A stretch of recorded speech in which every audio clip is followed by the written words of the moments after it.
Alright, how y'all doing? This is Pete over at D.I.Y Auto School. That's an online instructional situation where my friend Pete shows you all the tech tips, secrets, helpful hints of a lot of stuff. And today what we're doing is we are block sanding a 1968 Roadrunner out for paint. Now this car has already had primer put on it. All the bodywork's been done. And we are actually doing our first block sand. Now what a first block sand is once you put all your bodywork on it, you get all your bodywork done, you put your 2 to 3 full wet coats of primer on it, you want to dry sand it using 180 grit. And when you're sanding your car, you want to make sure that you use blocks. Blocks are very important. Good blocks are a must when blocking a car out, especially on a car like this where all your panels are long and flat, just like our quarter panel here. Now, I got a special block for this quarter panel. Let me get it. I want to show it to you. Welcome to D.I.Y Automotive School with my friend Pete and Minnie, the body shop girl. It's everything you need to know about cars and more.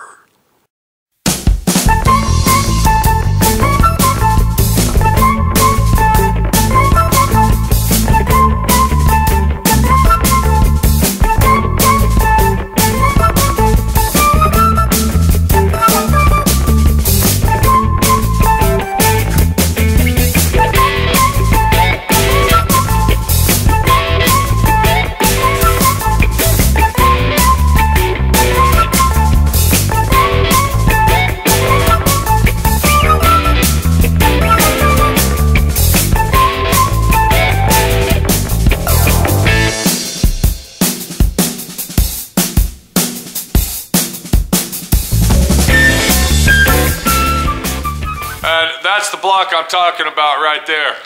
This is a 36-inch block that requires a 36-inch piece of sandpaper. But let me tell you something, when you're doing a car like this block right here is the most handy item you'll ever have. You can see that it reaches very long, and it block sands it down so you don't have no ripples in it. So that's a nice situation right there, having that block. But it's also nice to have your little hand block just like that one, and then we got a medium-sized block just like that, and then of course we got our flexible block that's going to get in spots such as right in here and areas that require block sanding to be done where it's a flexible situation. And then of course you can go to another block which is even softer. So it's always important to try to use blocks as much as possible, but there's times that you can't use a block. Let's say right here in our opening of our trunk, you can't use a block in there. And it really doesn't matter if you block sand that with a block or not anyway, because it's so minute and small that using a block would be ridiculously stupid. Do you see what I'm saying? So it's important to use a block, and it's also important to make sure that you sand it properly before you reprime your car and paint. So when you're block sanding your car, the first thing you want to do is get all the giant areas. When I'm saying giant areas, I'm talking about everything that you see visually in front of you. There's a lot of places that people, pass up maybe, or miss as they're going. And this is a situation that says we have got to be able to sand every minute part of our car, because if we don't, wherever we didn't sand is going to create a situation where the paint will start flaking off. It might start rusting. It might get moisture behind the old paint. A lot of situations can occur. And what we're doing is we are looking at overlooked spots when sanding a car or when painting an automobile such as this, or any automobile at that. We're looking at areas that have been overlooked that a lot of people pass up and don't mess with. And a lot of times it's because of laziness. It's because you're a lazy cocksucker piece of shit and you really don't want to get down and dirty and do the job right. I hate to say that, but it's true. It's true. I mean, if you want to make a paint job, why are you doing this yourself? Take the fucking thing over to Mako, give them $500 bucks, paint the motherfucker, and go down the road. All right? If you want to do a good job and you want to make it last for many, many years and you want to be proud of what you do, then do it right instead of fucking around.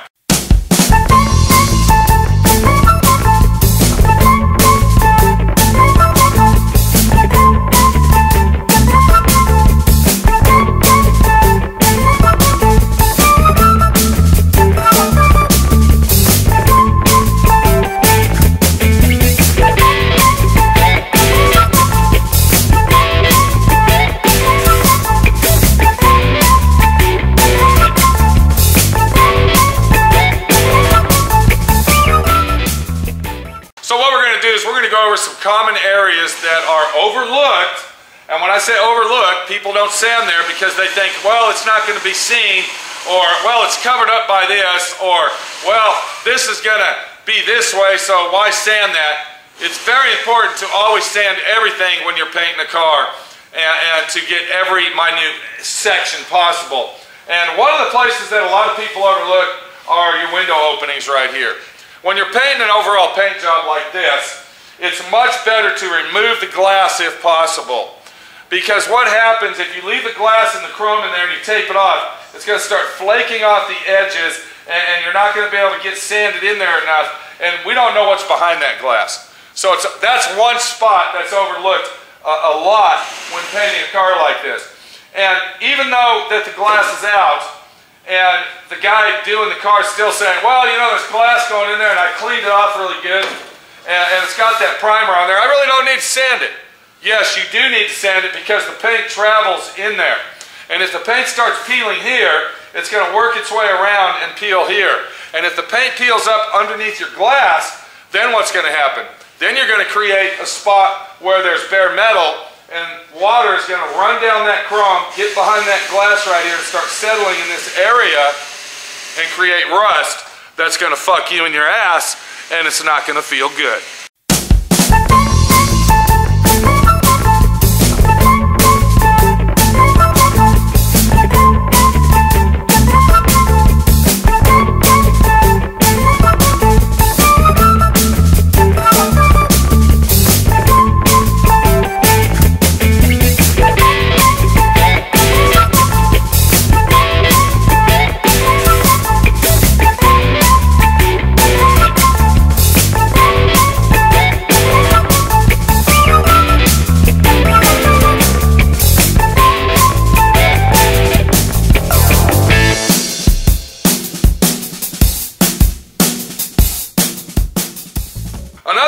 Overlooked. We're going to look at a double whammy situation here because we already went over the window area, but another area that's overlooked is this area right in here.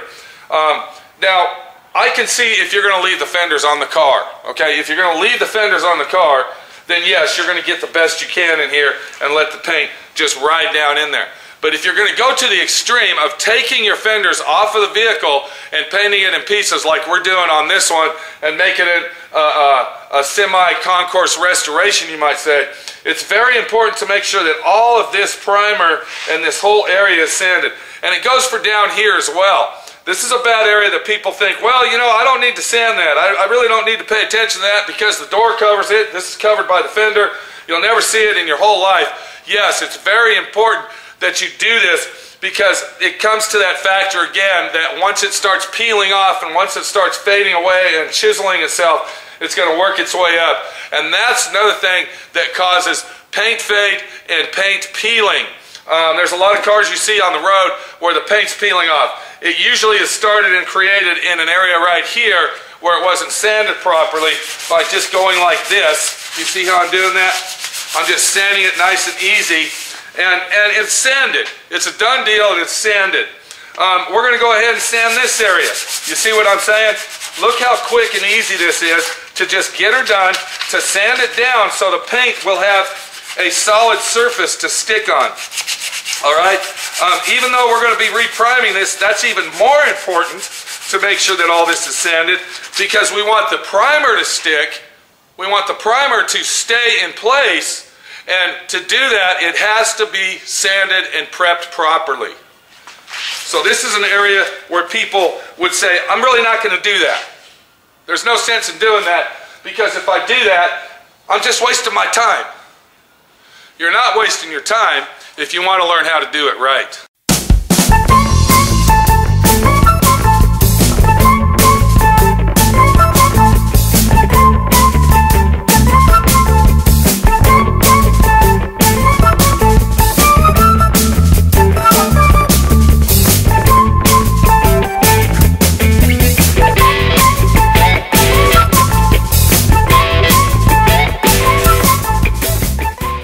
And then we move up to the cowling area, such as this car right here.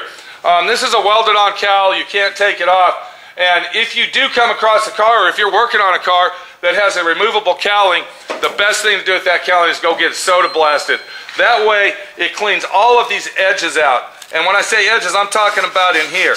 This is a very, very time-consuming job, cleaning this out and making it properly, because you got to take your time and do it right, just like I'm doing right here, one louver at a time. When you come across a situation such as this, people tend to just go ahead, take their sandpaper and just scuff it down like this. There's many ways to go ahead and prep that properly where the paint's gonna stick. This is one of the most important areas right here. And then of course, if you look right here in this area and over here, that would be another area where you'd want to get down in there. You want to take that finger and that sandpaper and you want to get that edge where it's going to sand it down to make sure those edges are clean. Once again, this is all about paint peeling, moisture getting under the paint and causing reactions and situations that are going to fuck you around and stick it in your ass.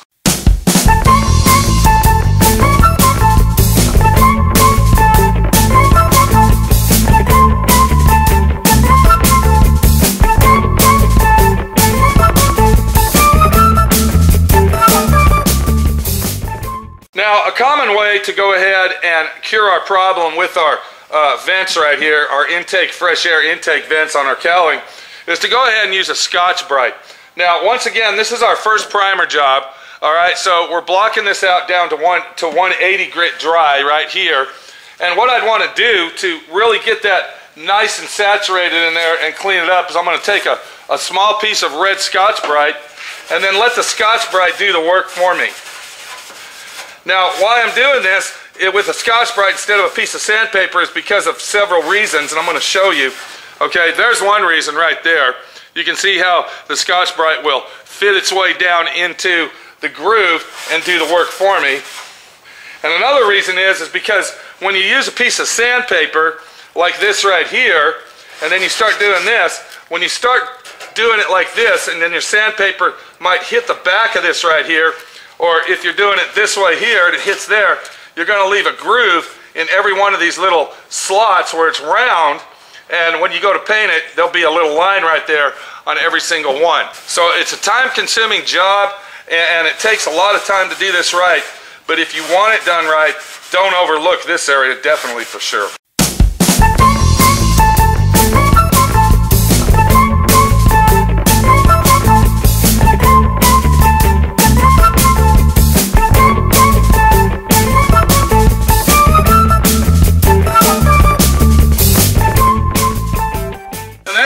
Down to the bottom of the car, the most overlooked spot when doing an overall paint job like this is going to be your fender wells and the bottom of your rocker panels and your lower rear quarter panels. This is very, very important. A lot of people pass this up because it's a pain in the ass to get down here and do it right. When you're working with a quarter panel such as this and it's got this lip like this, you got to get down here, you got to get on it, and you got to make sure that every spot is sanded properly. Fender wells are very important. A lot of people overlook those because there's chrome that goes on those. And they figure, I don't need to sand that because it's going to have chrome trim on it. Bullshit. It has to be sanded just like if you were sanding the outside of this quarter panel. It's very important. This is the most overlooked area on a whole paint job, is right under here. This area right here, okay, which is underneath the flat area of your rocker panel, and then of course the underside of your rocker panel. Did I call that a rocker panel? I think I did. Quarter panel. This is our rocker panel. That's our quarter panel. This is very, very important to make sure that you sand this just like you were sanding the outside of the car. This is one of the most overlooked areas that you can sand, because a lot of people, like I said earlier, are lazy ass motherfuckers that don't want to get down, and get dirty while they're working. Even this lip right here is very, very important to make sure that you sand it properly so the primers, paints, and sealers will stick properly. This is very, very important. This is the most overlooked area that you can even mess with, is the bottom of your rocker panels. And this is a situation. I'm focusing on this because this is a real deal here. And if you want to do it nice and you want to be doing it the proper way, you got to do everything, not just what you see with your eyes. That's very important. This lip right here that I'm sanding is, I would say, the most overlooked part of painting a car in itself. This lip right here that holds the floor, the rocker panel, the inner and outer rocker panel, and the floor all together, is this lip right here.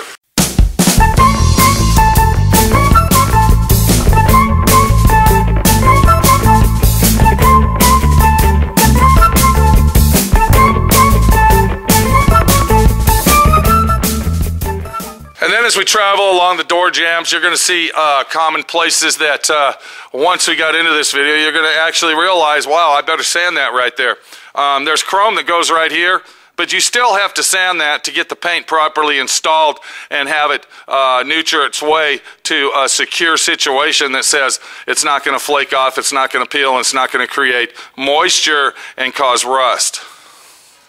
So we went over some technical areas there that are the most important places for you to concentrate on sanding, and the most overlooked areas when painting a car. Basically, what this comes down to is anything that's hidden and you think doesn't need attention, it needs attention. This is Pete, my friend Pete, your friend Pete, showing you tech tips, telling you it's very important that the prep job is the paint job.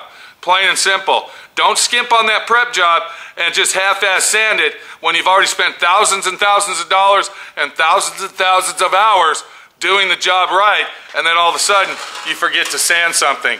Look at this right here. All right, this is actually covered. You won't ever see this. But listen to that. That's rough.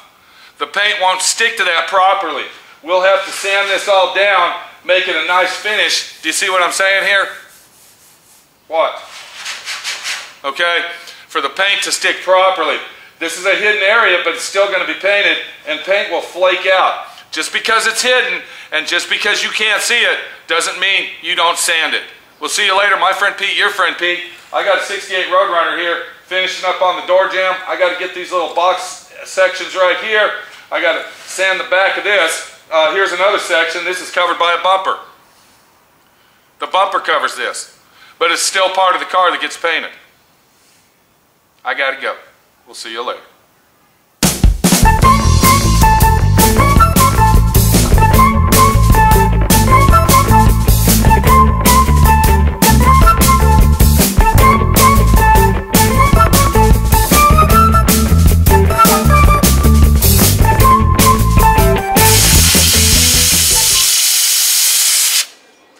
Okay, I'm sorry, I had to come back because here's proof of verification of my story. If you don't sand that car right and you don't get those places that you don't think are worth a shit, this is what's going to happen right here. Take a look at this little action we got going right in this area here as we look at the primer and the paint peeling off inside because it wasn't prepped right and it wasn't sanded like it should have been. This is what's going to happen if you don't sand that properly and you get them spots that are going to fuck up later. Now, what I'm doing to cure this is I'm taking my Turbo Blaster Typhoon air fucking nozzle, which puts out very, very high pressure at the end here. And then what we'll do is we'll keep on blowing that out, and then we'll come back with a scraper and scrape it out until it's repaired. And then we're going to have to come back, feather all that out, sand it properly before we put any more primer on it. If you don't cover the areas that I just explained, the hidden areas, the overlooked areas that I'm telling you about, this is what happens.